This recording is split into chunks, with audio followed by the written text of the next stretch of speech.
So hey homies, welcome back to another video of Soul Land and I hope कि तुम लोग बहुत ही ज्यादा अच्छे और मजे में होगे। वीडियो में आगे बढ़ने से पहले कहना चाहूंगी कि अगर इससे पहले का एपिसोड अभी तक चेकआउट नहीं किया है तो पहले जाओ और जाके उसे देख लो, वरना यहाँ तुम्हें कुछ समझ नहीं आने वाला। और अगर तुमने देख लिया है तो बिना किसी देर के आज के इस वीडियो को शुरू करते हैं। सो होमीज, जैसा कि हमने लास्ट एपिसोड में देखा था जहाँ पे यूहाओ और मिस्टर टांग दोनों यहाँ पे एल्डर लॉन्ग के सामने धमाल मचा देते हैं, लेकिन एट द एंड यहाँ पे एल्डर लॉन्ग यूहाओ के ट्रिक्स को पहचान लेता है और यहाँ पे यूहाओ बस कुछ सेकंड से चूक जाता है और फिर यहाँ दोनों को वो धर लेते हैं कि तभी यहाँ पर मिस टांग जैसे कि यूहाओ ने बचा लिया था और यहाँ से दूर भेज दिया था, लेकिन वो फिर भी उस पोर्टल से बाहर आके यूहाओ का साथ देने के लिए खड़ी हो जाती है। दोनों यहाँ पे डिसाइड करते हैं कि दोबारा से फाइट करेंगे। यूहाओ खुद को हील करना शुरू कर देता है और मिस टांग उसके लिए टाइम को बाय करने के लिए बैटल आर्मर में आ जाती है और सीधा आकर एल्डर लॉन्ग के सामने खड़ी हो जाती है और फिर वो यहाँ पर अपने सोल रिंग्स को भी एक्टिवेट कर देती है और 6 ब्लैक और एक रेड सोल रिंग को देखकर एल्डर लॉन्ग हैरान तो थे, पर तभी यहाँ पर उनके होश तब उड़ जाते हैं जब यहाँ पर मिस टांग के पीछे ड्रैगन गॉड का फिगर अपीयर होता है। और अब आगे सो होमीज, हमारे इस एपिसोड के स्टार्टिंग में हम देखते हैं कि एल्डर लॉन्ग जैसे ही ड्रैगन गॉड के फिगर को अपीयर होता हुआ देखते हैं कि तभी यहाँ पर मिस टांग अपने डिवाइन बटरफ्लाई विंग्स का भी यूज कर दिया है, जिसके चलते यहाँ पे उसके पावर की ऑरा और ज्यादा बढ़ जाती है और इतनी ज्यादा डिवाइन लाइट यहाँ रिलीज होती है कि यहाँ पर एल्डर लॉन्ग अपना फेस हाइड करने लगते हैं और साथ ही कहने लगते हैं कि ये ऑरा तो बहुत ही ज्यादा टेरिफाइंग है। यहाँ पे यूहाओ जो कि खुद को हील करने में लगा था वो भी उसके इस फॉर्म को देखकर काफी ज्यादा शॉक्ड था। मिस टांग ने यहाँ पर ड्रैगन गॉड और अपने बटरफ्लाई विंग का कमाल तरीके से यूज किया था, जिसके चलते इसी दौरान वो अपनी फर्स्ट स्पिरिट स्किल का यूज करते हुए यहाँ पे एक कमाल का स्लैश अटैक इसकी ओर बढ़ा देती है, जिसपे फुल किलिंग इंटेंट शामिल था। ये स्लैश अटैक दिखने में जितना ज्यादा जबरदस्त था उससे भी ज्यादा जबरदस्त यहाँ पे हम एल्डर लॉन्ग का डिफेंस देखते हैं। लिटरली इस स्लैश अटैक को आधा देखकर वो अपने हाथ से ही इसे रोकते हैं। यहाँ पर बस कुछ इंच से ही अपने पीछे हटे होंगे, लेकिन इन्होंने अपने हाथ के प्रेशर से ही उस स्लैश अटैक को रोक लिया था कि तभी वो यहाँ पर इसे क्रश कर देते हैं और पूरी तरीके से मिस टांग का ये अटैक डिस्ट्रॉय हो जाता है। लेकिन तब तक वो पलक झपकते इनके पीछे पहुंच चुकी थी, जिसके साथ ही इनके बीच क्लोज कॉम्बैट शुरू होता है कि तभी मिस टांग हवा में जाती है, अपने स्पैर को बाहर निकालती है और सीधा इनकी तरफ टूट पड़ती है, लेकिन एल्डर लॉन्ग भी अपने पंच से उसके स्पैर अटैक को ब्लॉक करते हैं। जैसे ही दोनों आपस में कोलाइड करते हैं यहाँ पर बहुत ही टेरिफाइंग शॉक वेव रिलीज हो रहा था। और गाइस, एनिमेशन का बस तुम पूछो ही मत, मुझे लगता था कि शायद थ्रोन ऑफ सील का एनिमेशन 2026 में सारे रिकॉर्ड्स तोड़ेगा, लेकिन यहाँ पर ये देखकर मैं अब तुम्हें क्या ही बोलूं। यहाँ पे एक तरफ मिस टांग के पावर्स थी वो कमाल दिखा रही थी, वही दूसरी तरफ एल्डर लॉन्ग का वो जो डिवाइन ड्रैगन है वो भी अपनी पावर्स को दिखा रहा था। वो यहाँ पे तेजी से रोल करता है कि तभी वो यहाँ पे अपने ताकत के दम पर मिस टांग को पीछे धकेल देता है। ये देखकर यूहाओ भी हैरान था, लेकिन मिस टांग रुकने वालों में कहाँ थी। वो वापस से अपनी ग्रिप टाइट करती है, स्पैर को पकड़ती है और सीधा इसके तरफ टूट पड़ती है। कोई एक डायरेक्शन वो नहीं छोड़ती और हर एक डायरेक्शन से एल्डर लॉन्ग के ऊपर वो काफी बार अटैक करती है। यहाँ पे एल्डर लॉन्ग भी उसके हर एक अटैक को काउंटर कर रहे थे और यूहाओ ये सारा नजारा देखकर शॉक था। यहाँ पे हम देखते हैं कि दोनों ही अपने मार्शल सोल से फाइट कर रहे थे, जहाँ पे एल्डर लॉन्ग का जो ड्रैगन था वो मिस टांग के पीछे हाथ धोके पड़ जाता है और मिस टांग यहाँ पर वापस अपने स्पैर से उस पे अटैक को चाहती है, लेकिन तब तक एल्डर लॉन्ग जो कि अपने ड्रैगन की पावर का यूज कर रहे थे वो यहाँ पर क्लॉ अटैक उसकी तरफ कर देते हैं। दोनों अटैक आपस में कोलाइड करते हैं और वापस से बहुत ही टेरिफाइंग शॉक वेव रिलीज होता है। लेकिन अगले ही पल हम देखते हैं कि असल में एक स्लैश अटैक था, जिससे कि मिस टांग बाल बचती है और उनके पास से ये गुजर जाता है। मिस टांग को काफी ज्यादा गुस्सा आता है तो वो अपने ड्रैगन स्पिरिट की सेकंड एबिलिटी का यूज करती है और यहाँ पे हम देखते हैं कि तेजी से वो ड्रैगन रोर करता है। इस दौरान मास्टर लॉन्ग जमीन पे आ चुके थे और ऊपर की तरफ जैसे ही वो देखते हैं तो मिस टांग यहाँ पे अपने ड्रैगन ब्रेथ नाम के अटैक को चल चुकी थी। यहाँ पे अटैक इतना ज्यादा खतरनाक होता है कि आंखों से तो कुछ भी देखना पॉसिबल था कि तभी अगले ही पल जो यहाँ एल्डर लॉन्ग थे वो दूर जाके अपीयर होते हैं। वो पूरी तरीके से दंग रह जाते हैं कि आखिर अभी अभी हुआ क्या। वही दूसरी तरफ यहाँ पे मिस टांग अपनी थर्ड एबिलिटी का यूज करती है, जिसका नाम ब्राइट ड्रैगन गॉड स्लैश है और वो उस पे चल देती है। यहाँ पे जैसे ही उसका अटैक एल्डर लॉन्ग से जा टकराता है तो यहाँ पर काफी बड़े एक्सप्लोजन देखने को मिलते हैं। वही दूसरी तरफ यूहाओ इन दोनों की बैटल को देखकर कहने लगता है कि भले ही मिस टांग इस वक्त चाहे जितनी मर्जी एडवांटेज में क्यों ना हो, लेकिन इन दोनों के बीच का जो पावर गैप है उसे हमें नहीं भूलना चाहिए। वो ज्यादा देर तक होल्ड नहीं कर सकती तो मुझे जल्द से जल्द खुद को हील करना होगा। यहाँ पे यूहाओ अब डबल मेहनत करने लगता है और जल्द से जल्द खुद को हील करना शुरू कर देता है। वहीं दूसरी तरफ हम देखते हैं कि जो यहाँ एल्डर लॉन्ग थे वो यहाँ पे कहने लगते हैं कि इस लड़की का अभी अभी अटैक इतना ज्यादा खतरनाक था कि मेरी मार्शल सोल में मुझे फियर महसूस हुआ। इसके बाद वो अपनी मुट्ठी टाइट करते हैं। वो यहाँ पे अपनी टेक्निक का यूज करने लगते हैं, जिसके चलते चारों तरफ ब्लडी ऑरा फैल जाता है। वो कहने लगता है कि मैंने अभी अभी जो फील किया ये मैंने सदियों हो गए हैं कभी फील ही नहीं किया था, और अगर मैंने इसे ऐसे ही बैटल ग्राउंड में चार्ज होने के दिया तो मेरे लिए आगे खतरा और ज्यादा बढ़ जाएगा। जिसके साथ ही यहाँ पर हम देखते हैं कि वो जो ब्लडी टोर्नेडो है वो तेजी से उसकी ओर बढ़ने लगता है। लेकिन यहाँ पे मिस टांग उडोंग कहने लगती है कि खेल अभी खत्म नहीं हुआ कि तभी वो हवा में काफी ऊंचाई तक फ्लाई करते हुए अपनी 7th मार्शियल सोल स्किल्स का यूज करती है, जिसका नाम true body light dragon God butterfly है। यहाँ पे इसका जैसे ही मिस टांग उडोंग यूज करती है तो यहाँ पे उसका कंप्लीट ट्रांसफॉर्मेशन देखने को मिलता है। उसके हेयर का कलर सीधा गोल्डन हो जाता है, इसका सूट भी यहाँ पे ट्रांसफॉर्म हो चुका था। यहाँ पे मिस टांग उडोंग कमाल की लगती है। फिर वो हवा में अपने उसी स्पैर को चला देती है और ड्रैगन गॉड डिसेंडेंट कहते हुए जैसे ही वो अपने स्पैर को जमीन पे मारती है तो यहाँ पर उसका जो ड्रैगन फॉर्म था वो तेजी से दहाड़ मारता है। एक गोल्डन एनर्जी तेजी से वहाँ से निकलती है आसमानों की तरफ जो जा रही थी, और यहाँ एल्डर लॉन्ग ये देखकर मन में तो ये जरूर सोच रहे होंगे कि किससे मैंने पंगा ले लिया।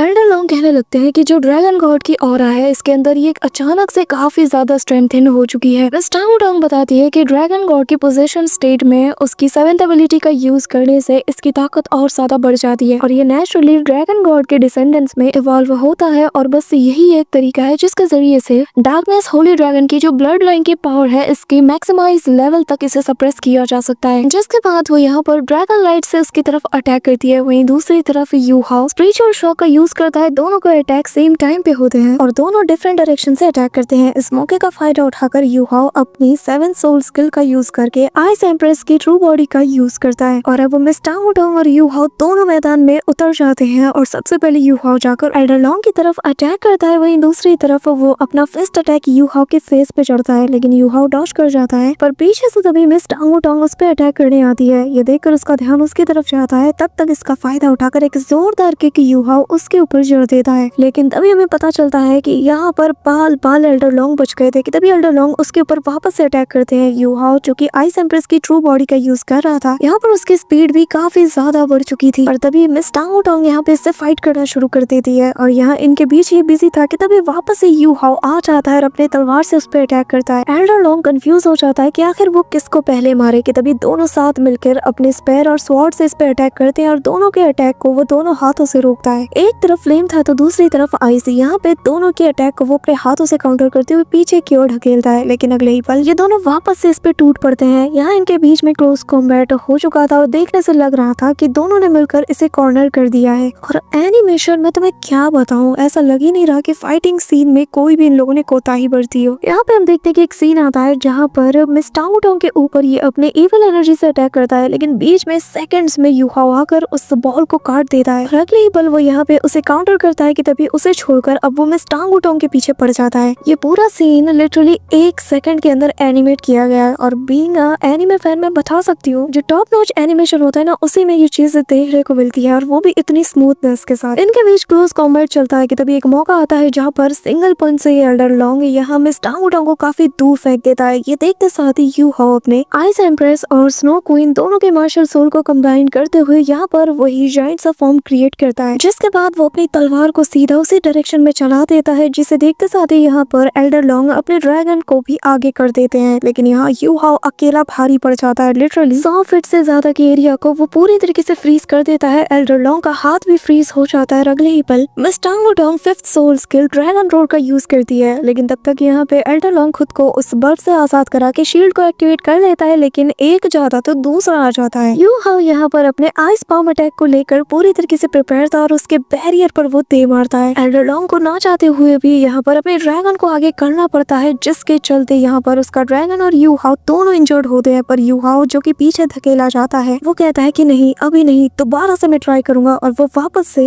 यहाँ पे वो एक और पाम अटैक सीधा यहाँ एल्डर लॉन्ग की तरफ कर देता है, जो देखकर एल्डर लॉन्ग इस बार अपने ड्रैगन क्लॉ को आगे करते हैं और उसे होल्ड करते हुए कहते हैं कि तुम कुछ नहीं कर सकते मेरा। लेकिन इम्पैक्ट को जब ये फील करता है तो मन में कहता है कि आखिर ये कैसी फीलिंग है। मुझे ऐसा लग रहा है कि मैं 200 साल पहले पहले जा चुका हूँ। इस पाम का स्ट्राइक आखिर ये इतना ज्यादा मिस्टीरियस क्यों है? अब यहाँ पे इस पाम स्ट्राइक में उसे एल्डर मुंह की ऑरा फील होती है कि तभी यहाँ पर यू हाओ पूरी जान लगाकर उस जगह को फ्रीज कर देता है। लेकिन अगले ही पल एल्डर लॉन्ग उस आइस ब्लॉक को तोड़ते हुए सीधा बाहर आ जाते हैं। उनका ड्रैगन यहाँ हवा में रोल करता है। मिस टांगोडोंग अलग जाके गिरती है। यू हाओ कहता है कि आइस एम्प्रेस के पाम अटैक और हाओडोंग पाम अटैक इन दोनों को साथ में यूज करने के बावजूद भी जो टेम्परेचर है वो सिर्फ -240 डिग्री तक जा पाया, और जिसके चलते मैंने यहाँ पे लॉन्ग शाओ याओ को फ्रीज कर ही दिया। लगता है कि मुझे मेरी पूरी सोल पावर को ड्रेन करके आइस एक्सप्लोजन का यूज करना होगा। इसी के साथ यू हाओ बिल्कुल ऐसा ही करता है और टांगोडोंग से कहता है कि मुझे बैकअप दो। अब यहाँ पे मिस टांगोडोंग भी अपनी पावर का यूज करते हुए तेजी से एक सुपरसोनिक बीम अटैक यहाँ पे एल्डर लॉन्ग की तरफ कर देती है, जो देखकर एल्डर लॉन्ग भी यहाँ पे एनर्जी बॉल को क्रिएट कर देता है और दोनों के अटैक आपस में कोलाइड करते हैं। यहाँ पे यू हाओ आइस एक्सप्लोजन के लिए पूरी तरीके से रेडी था कि तभी यहाँ पर एल्डर लॉन्ग अपने उस एनर्जी बॉल को काफी दूर तक एक्सपेंड कर देते हैं और तब तक यू हाओ उस आइस एनर्जी को क्रश करते हुए आइस एक्सप्लोजन का यूज करता है। सभी चीजें यहाँ पे फ्रीज हो जाती है। एल्डर लॉन्ग भी यहाँ पर आइस एक्सप्लोजन की चपेट में आ जाते हैं और यू हाओ अपने आसपास देखते हुए कहता है कि क्या सब कुछ खत्म हो गया? यहाँ पे हम देखते हैं कि चारों तरफ बर्फ छा जाती है और जो भी चीज आइस एक्सप्लोजन की चपेट में आता है वो पूरी तरीके से फ्रीज हो चुकी थी। यहाँ पे मिस टांगोडोंग को देखते हैं जहाँ पर वो अनकॉन्शियस होने लगती है कि तभी यू हाओ कहने लगता है कि मैंने आइस एक्सप्लोजन को मिस टांगोडोंग के पावर के साथ यूज किया और अगर इस कंबाइन अटैक की पावर को मैं स्केल पे नापूं तो ये एक टाइटल डब्ल्यू के बराबर है। यहाँ पे इसकी बात हो नहीं पाती कि तभी मिस टांगोडोंग जो कि काफी ज्यादा एग्जॉस्ट हो चुकी है वो यहाँ कमजोर होने के चलते जमीन पे गिरने लगती है कि तभी यहाँ पर इस हवा में सांस लेने में उसे दिक्कत हो रही थी क्योंकि ये एक्सट्रीम कोल्ड था कि तभी यू हाओ जो कि उसके लिए अभी कुछ नहीं कर पा रहा था वो यहाँ पर तभी सामने की ओर देखता है जहाँ पर वो ईविल एनर्जी और ज्यादा एक्सपैंड हो रही थी। अगले ही पल ये एनर्जी टोर्नेडो का शेप लेते हुए यू हाओ और मिस टांगोडोंग दोनों को उड़ा देती है। यहाँ पर इससे पता चलता है कि एक टाइटल डब्ल्यू की ट्रू पावर क्या होती है। दोनों की बॉडी हवा में काफी दूर जा गिरती है और यहाँ पे हम यू हाओ को देखते हैं जिसकी बॉडी खून से लथपथी जमीन पर ये कमजोर होकर पड़ा हुआ था, पर वो खुद को संभालते हुए जैसे ही सामने की ओर नजरें दौड़ाता है वो पाता है कि मिस टांगोडोंग तो अनकॉन्शियस होके पड़ी है और इनके आसपास के एरिया को उसी ब्लडी ऑरा ने पूरी तरीके से कवर करके रखा था जहाँ पर इन्हें सांस लेने में दिक्कत हो रही थी। यू हाओ रेंगते हुए मिस टांगोडोंग के करीब जाने की कोशिश करता है और तभी इनके आसपास हमें वही ड्रैगन दिखाया जाता है जो कि एल्डर लॉन्ग का है, जो कि इन्हें कुंडली मार के इनके आसपास ही मौजूद था। यहाँ पे वो मिस टांगोडोंग को आवाज देकर उठाने की कोशिश करता है। मिस टांगोडोंग को होश आता है, वो कहने लगती है कि क्या हम जीत गए? कि तभी यहाँ पर एल्डर लॉन्ग एक ब्लैक होल जैसे पोर्टल से बाहर आते हैं और कहने लगते हैं कि वैसे मानना पड़ेगा तुम दोनों बच्चों ने मुझे काफी अच्छी खासी टक्कर दी, मुझे काफी ज्यादा तुम लोगों ने सरप्राइजेस दिखाए और मुझे पूरी तरीके से अचंभित कर दिया। मैं इतना ज्यादा हैरान था कि मैंने कभी उम्मीद ही नहीं की थी कि आज के जमाने के जो यंग जनरेशन के जो लोग होंगे वो कभी इस हद तक पहुंच सकते हैं, वो भी इतनी कम उम्र में। अगर मैं किसी और को ये बात बताऊं तो शायद वो भी मुझ पे यकीन ना करे कि आज के जनरेशन के लोग पुराने जनरेशन के लोग को टक्कर दे पा रहे हैं। मिस टांगोडोंग खड़ी होने की कोशिश करती है कि तभी वो उसे देख कर कहता है कि तुम कितनी ज्यादा खूबसूरत हो, बिल्कुल तुम्हारे जैसी खूबसूरत और टैलेंटेड लड़की मेरे जमाने में भी बिलोंग करती थी जिससे मैं मिला था। और ये कहानी बहुत लंबी है कि तभी यहाँ पे यू हाओ जो कि अटैक करने वाला था यहाँ पे उसके करीब एल्डर लॉन्ग आके कहते हैं कि तुम्हारा खेल खत्म हुआ और वो कहने लगता है कि अब तुम दोनों को चुनना है। ये कहते साथ ही वो अपने डैगर को समन करता है और कहता है कि मेरे ड्रैगन के अंदर एक एलिमेंटल पॉइजन है जो कितना ज्यादा खतरनाक है कि जिसे तुम्हारी एक्सट्रीम आइस भी डिस्ट्रॉय नहीं कर सकती, ना ही सप्रेस कर सकती है, लेकिन उसकी जो लाइट बॉडी है ना वो कुछ हद तक शायद इससे सरवाइव कर जाए। तो बताओ, मैं तुम्हें चूज करने का मौका देता हूँ, तुम खुद को इससे स्टैब करोगे या मैं जाकर उस लड़की को इससे जख्मी करूँ। मेरे पास टोटल 9 मौके होंगे और 9 बार तक तुम्हें खुद को इससे जख्मी करना है। मैं हर बार गिनती करूंगा, तुम्हें हर बार खुद को इससे जख्मी करना है और एक बार भी तुमने हेजिटेट किया तो अगली पल इस डैगर के जरिए से मैं उसे स्टैब करूंगा और जैसे ही 9 तक की गिनती पूरी हो जाएगी और 9 बार तुम स्टैब कर लोगे खुद को, उसके बाद तुम यहाँ से जा सकते हो, मैं तुम्हें रोकूंगा नहीं। ये कहते साथ ही वो उस डैगर को उसकी तरफ थ्रो करता है। यू हाओ इसे देख कर कहने लगता है कि तुम तो एक टाइटल डाउलू हो ना, आखिर तुम्हारी कैसी रेपुटेशन है कि तुम एक लड़की को यूज कर रहे हो मुझे थ्रेटन करने के लिए। यहाँ पे उसकी बात सुनकर जो एल्डर लॉन्ग है वो कहते हैं कि मैं तुम्हें 1 मिनट का समय और देता हूँ, अच्छे से सोच लो और जिसके बाद हम इस खेल को शुरू करेंगे जिसमें काफी ज्यादा मजा आएगा। यहाँ पे यू हाओ उस ड्रैगर को देखे जा रहा था, उसके लिए खुद को सैक्रिफाइस करना आसान है लेकिन उसे यकीन नहीं कि खुद को सैक्रिफाइस करने के बाद भी क्या ये मिस टांगोडोंग को यहाँ से जाने देगा या नहीं। एल्डर लॉन्ग उसे याद दिलाते हुए कहते हैं कि एक बात कान खोल के सुन लो, कुछ भी यहाँ पर फनी करने का सोचना भी मत। अगर तुमने अपना जरा भी दिमाग चलाया तो तुम्हारे भेजे को मैं खोपड़ी से अलग कर दूंगा, क्योंकि तुम्हारे सामने जो बंदा खड़ा है उसकी रैंक 99 है और एक लिमिट दाउलू होने के नाते मेरी आंखें बहुत तेज है और मेरी नजरों से कुछ भी नहीं बच सकता। यहाँ पे यू हाओ अपने मुक्के को टाइट करता है, गुस्से के मारे अपने दांत को पीसने लगता है और उसकी आंखों को देखकर जो एल्डर लॉन्ग है वो कहते हैं कि तुम्हारी आंखें देखकर मैं बता सकता हूँ कि तुम्हारा मन कर रहा होगा कि तुम मुझे जान से मार दो, है ना, लेकिन अफसोस की बात है कि तुम कुछ नहीं कर सकते। कि तभी वो कहते हैं कि चलो मैं एक और रूल को ऐड करता हूँ, और वो ये कि जितनी बार भी तुम खुद को स्टैब करोगे उतनी बार तुम्हारी बॉडी के अंदर 2 होल बनने चाहिए, जिसका मतलब ये है कि जब जब तुम खुद को इससे यानी कि इस डैगर से जख्मी करोगे तुम्हारी बॉडी के आर पार होल होना चाहिए। इस डैगर को तुम्हारी बॉडी के आर पार जाना ही होगा। ये सुनकर मिस टांगू टांगू और ज्यादा पैनिक कर जाती है और कहती है कि नहीं, आखिर ये कैसा रूल है। कि तभी यू हाओ उसकी तरफ गुस्से भरी निगाहों से देखता है और फिर उस डैगर को पकड़ते हुए कहने लगता है कि बेहतर यही होगा कि जो तुमने कहा है उस पे तुम कायम रहना, तुम इसे जाने दोगे। ये कहते साथ ही यू हाओ खड़ा था। कि तभी यहाँ पर हम उसी ड्रैगन को देखते हैं जो कि यहाँ पे यू हाओ पे नजरें रखे हुए था। यू हाओ उस डैगर को उठाता है और मिस टांगू टांग यहाँ पर गिरते पड़ते उसके करीब जाते हुए कहती है कि प्लीज ऐसा मत करो, लेकिन तब तक देर हो चुकी थी। यू हाओ उस डैगर को उठाकर सीधा अपने पेट में उसे घुसा देता है और यहाँ उसे काफी ज्यादा पेन होता है। मिस टांगू टांग चिल्लाती है और यू हाओ उस डैगर को अपने पेट में और ज्यादा अंदर तक पुश करता है ताकि वो डैगर उसके बॉडी के आर पार हो जाए, जैसा कि रूल में कहा गया है। मिस टांगू टांग की आंखें वहाँ पे फटी की फटी रह जाती है। ऐसा लग रहा था कि वो किसी भी वक्त अपना आपा खो सकती है। इसी दौरान एल्डर लॉन्ग काउंटिंग करना शुरू कर देते हैं और इस फर्स्ट स्टेप के साथ वो 1 की गिनती करते हैं, जिसके बाद यू हाओ उस डैगर को खींचते हुए पेट से बाहर निकालता है। यहाँ पे मिस्टर टांगू टांग रोते हुए बिल्कुल निशब्द हो जाती है, उसके मुंह से एक अल्फाज तक नहीं निकलता, बस रोए जाती है। वही दूसरी तरफ यू हाओ दूसरी बार इस डैगर को अपने पेट में घुसाता है। इस बार यू हाओ की हालत बहुत ही ज्यादा खराब हो चुकी थी। ये देखते साथ ही एल्डर लॉन्ग कहता है कि अगर तुम्हें इतना ज्यादा दुख रहा है तो क्यों ना तुम अगला स्टेप इसे लेने दो, जिस पे मिस टांगू टांग भी गिड़गिड़ाते हुए कहती है कि प्लीज यू हाओ अगला वाला मुझे लेने दो, लेकिन यू हाओ उसकी नहीं सुनता और पकड़ता है इस डैगर को और जोर से अपने पेट से निकालता है और फिर 3 की गिनती पे दोबारा से इसे अपने पेट में घुसाता है। यहाँ पर ये देखते साथ ही मिस टांगू टांग बिल्कुल ऐसे स्पीचलेस हो जाती है। वो बस अपने हाथ को ऊपर करके उसे दर्द के मारे कर्राता हुआ देखती है। कि तभी यू हाओ घुटनों के बल आ चुका था। वो जानता है कि पॉइजन भी फैल रहा है और वो कहता है कि वो टांग मुझे बस तुमसे एक आखिरी फेवर चाहिए, क्या तुम उसे पूरा करोगी। जिस पर मिस टांगू टांग अपना चेहरा नीचे कर लेती है। वो आंसुओं में थी और बस अपने सिर को हिलाती हुई कहती है हाँ। वो हाओ यहाँ पर लड़खड़ाती हुई आवाज में कहता है कि वो टांग तुम्हें पता है जब मैं पहली बार श्रेक एकेडमी में एंटर हुआ तब मैं बस 11 साल का था। मेरे लिए एक नई चुनौती जैसा ये सारा सफर था और तब मुझे मेरा रूम दिया गया जहाँ पर मैं मेरे रूममेट से मिला। वो काफी ज्यादा स्किनी था और काफी ज्यादा आलसी भी था। ये सारी बातें वो मिस टांगू टांग की तरफ देखते हुए बताता है और काफी ज्यादा इमोशनल भी था और बताता है कि वो थोड़ा अजीब था लेकिन वो जितना ज्यादा हैंडसम था उतना ही ज्यादा स्ट्रॉन्ग भी था और उसका नाम था वांग डोंग। यहाँ पे ये बात वो रोते हुए कहता है। वहीं दूसरी तरफ मिस टांगू टांग जो कि आंसुओं में थी, उसका फोरहेड पर बना वो ट्राइडेंट मार्क अचानक से ग्लो करता है। कि तभी उसे यहाँ पर पुरानी बातें याद आती है।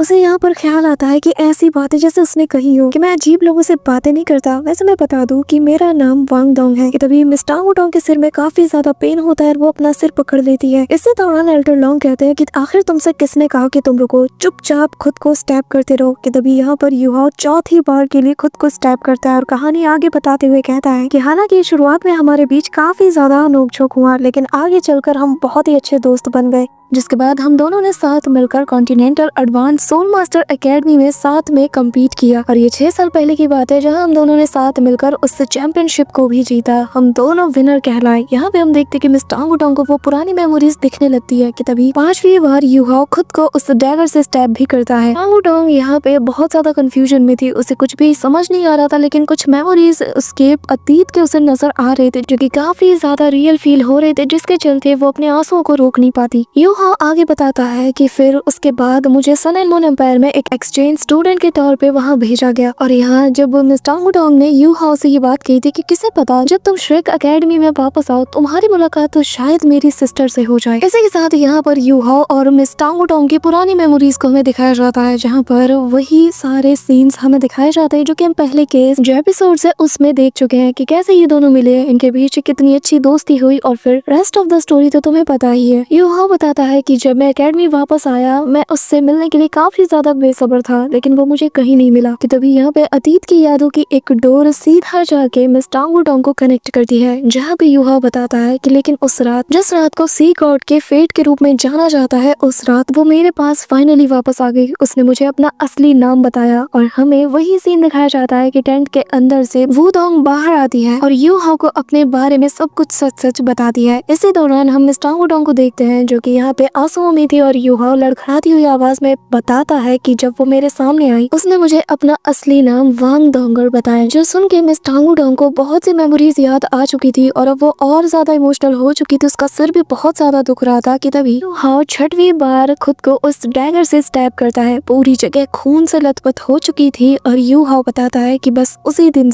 दिन से मेरी दुनिया उससे भर गई। यहाँ पे मिस टांग वुडोंग को भी वो मेमोरी याद आ जाती है जहाँ पर उसने यूहाओ से कहा था कि यूहाओ चाहे जो हो जाए, चाहे जैसा भी फेट हमारे आगे क्यों ना हो, हम दोनों साथ मिलकर उसका सामना करेंगे। और अब वो यहाँ पे रोते हुए गिड़गिड़ाती है और यूहाओ के करीब जाते हुए कहने लगती है कि प्लीज आखिरी के 3 स्टेप्स को मुझे लेने दो, कि हमने वादा नहीं किया था कि हम दोनों साथ मिलकर हर चीज का सामना करेंगे। यहाँ पे उसके सामने उसे पुराना यूहाओ नजर आता है, जहाँ पे यूहाओ बताने लगता है कि जिसके बाद मैं डोंगर के प्यार में पड़ गया और तब से लेकर मैंने उससे वादा किया कि मैं आने वाला हर एक वक्त तुम्हारे साथ गुजारना चाहता हूँ। लेकिन अफसोस की बात है कि किस्मत हमेशा बहुत क्रूशियल मोमेंट में ही हमारे साथ खेल खेल जाती है। इसी के साथ हम देखते हैं कि यूहाओ के हाथ में मौजूद वो जो बटरफ्लाई थी वो अचानक से यहाँ फ्लाई करते हुए मिस टांग वुडोंग के फोरहेड में समा जाती है और तभी यूहाओ 7वीं बार के लिए उस डैगर को अपने पेट में घुसाता है और फिर बताता है कि मैंने उसे यिन यांग लव वैली के अंदर खो दिया और जिसके बाद से जब मैं तुमसे मिला मुझे हमेशा लगा कि शायद तुम वही हो मेरी डोंगर, इसीलिए मैंने तुम्हें हमेशा बिल्कुल उसकी तरह ट्रीट किया, क्योंकि मुझे लगा था कि तुम मेरी डोंगर हो जिसकी मेमोरीज जा चुकी हैं। और जब उस दिन मैंने हमारे मार्शल सोल को फ्यूज करने की कोशिश की तो तब मुझे पता चला कि तुम वो नहीं हो। मुझे एहसास हुआ कि मैंने शायद उसे हमेशा के लिए खो दिया। ये कहते हुए वो 8वीं बार अपने पेट को उस डैगर से स्टैब करता है, जिसके चलते ये काफी ज्यादा वीक होकर जमीन पे गिर पड़ता है। कि तभी यहाँ पे मिस टांग वुडोंग उसे कहने लगती है कि इडियट आखिर तुम कर क्या रहे हो। जिसके बाद यूहाओ फिर भी खड़ा होता है और आखिरी बार उस डैगर को उठाता है और फिर कहने लगता है कि वुडोंग अगर फ्यूचर में कभी तुम बिल्कुल अपने जैसे दिखने वाली लड़की से मिलो तो समझ जाना कि वो मेरी डोंगर है और उसे आज जो कुछ भी हुआ इस बारे में बिल्कुल मत बताना। वो मुझे भूल चुकी है तो उसे भूल जाने देना। ये कहते हुए वो 9वीं बार खुद को उस डैगर से स्टैब करता है और जिसके चलते वो अनकॉन्शियस होकर जमीन पे गिर पड़ता है। कि तभी उसका हाथ यहाँ पे मिस टांग वुडोंग आके थाम लेती है और इसका जो ट्राइडेंट मार्क था ये ग्लो करता है और मिस टांग वुडोंग चिल्ला उठती है और फिर कहने लगती है कि ये नहीं हो सकता। इसी के साथ यहाँ पे वो अपनी ट्रू पावर को भी अनलीश करती है। So that's all for today guys. I hope कि तुम सबको आज की वीडियो काफी ज्यादा पसंद आई होगी। अगर हाँ तो वीडियो को लाइक करना, चैनल पे नए हो तो सब्सक्राइब करना। तो मिलते हैं नेक्स्ट वीडियो में, तब तक के लिए बाय।